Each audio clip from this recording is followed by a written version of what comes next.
ఒక్కసారి కొమ్మూరి గోల్డ్ కి కాల్ చేయండి. తాకట్లో ఉన్న మీ బంగారాన్ని విడిపించి మార్కెట్ ప్రైస్ కి వాళ్ళు కొనుక్కుని మిగతా డబ్బులు మీకు ఇచ్చేస్తారు. హలో అండి, అందరికీ నమస్కారం. నేను మీ కట్టా కార్తీక్. తెలంగాణలో రాబోయేటువంటి ఫిబ్రవరిలో మున్సిపల్ ఎన్నికలు ఉండబోతున్నాయి.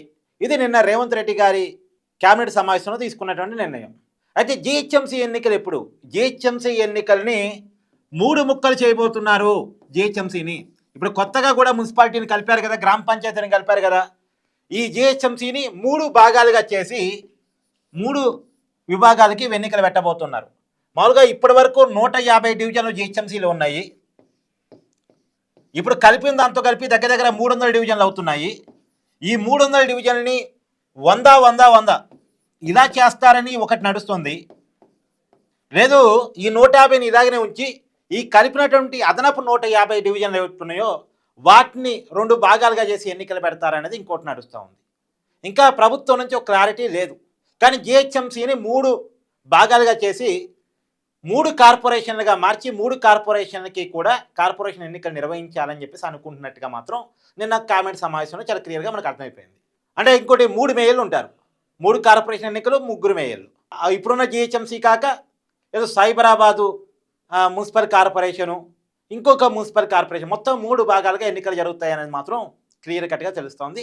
ఇంకా రియల్ టైం ప్రపోజల్స్ వచ్చిన తర్వాత, రియల్ టైంలో గవర్నమెంట్ ఆలోచన ఏ రకంగా ఉంది అని తెలుసుకున్న తర్వాత మళ్ళీ మాట్లాడుకునేటువంటి ప్రయత్నం చేయొచ్చు.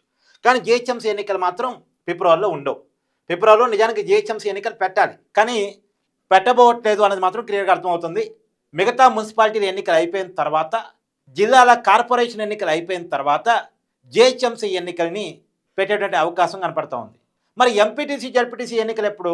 ఇప్పుడైతే సర్పంచ్ ఎన్నికలు అయిపోయినాయి. సర్పంచులు నిన్న ప్రమాణ స్వీకారాలు కూడా చేశారు.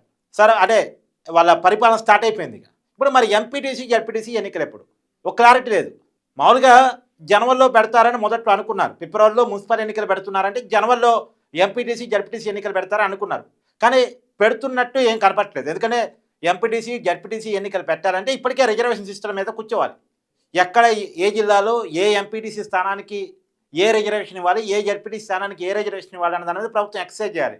ప్రభుత్వం వైపు నుంచి నిన్న క్యాబినెట్ కూడా ఆ ఎక్సైజ్ కనపడలేదు కాబట్టి, ఎంపీటీసీలో జడ్పీటీసీలో ఊసేయలేదు కాబట్టి, కొద్దిగా మేబీ ఈ మున్సిపల్ ఎన్నికలు అయిన తర్వాత ఎంపీటీసీ జడ్పీటీసీ ఎన్నికలు పెట్టే అవకాశం ఉన్నట్టు కనపడుతూ ఉంది.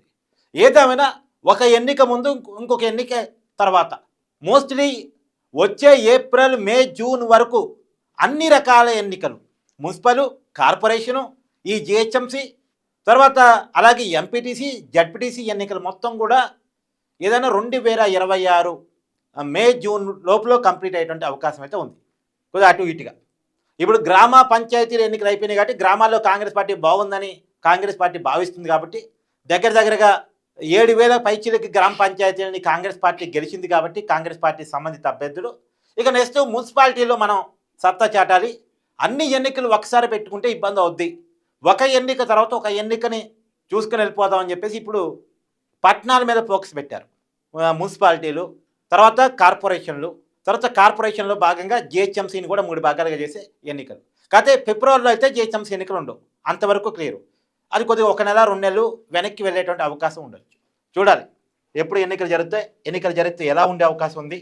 ఇప్పుడు ఉన్నటువంటి 150 డివిజన్ని ఒక కార్పొరేషన్గా ఉంచుతారా, ఇప్పుడు కొత్తగా కలిసినటువంటి ప్రాంతాలను ఏ రకంగా మార్చేటువంటి అవకాశం ఉంటుంది అనేటువంటిది ఖచ్చితంగా చూడాల్సినటువంటి అవసరం అయితే ఉంది. సో జిహెచ్ఎంసీని 3 భాగాలుగా 3 కార్పొరేషన్లుగా విభజించి ఎన్నికలు పెట్టడం మీద, 3 మేయర్లు ఉండటం మీద మీ అభిప్రాయాన్ని కూడా కామెంట్ రూపంలో తెలియజేయండి. అలాగే ఎంపీటీసీ జడ్పీటీసీ ఎన్నికల్ని ఇమీడియట్గా పెట్టకపోవడం మీద కూడా మీ అభిప్రాయాన్ని కామెంట్ రూపంలో తెలియజేసే ప్రయత్నం చేయండి. Thank you.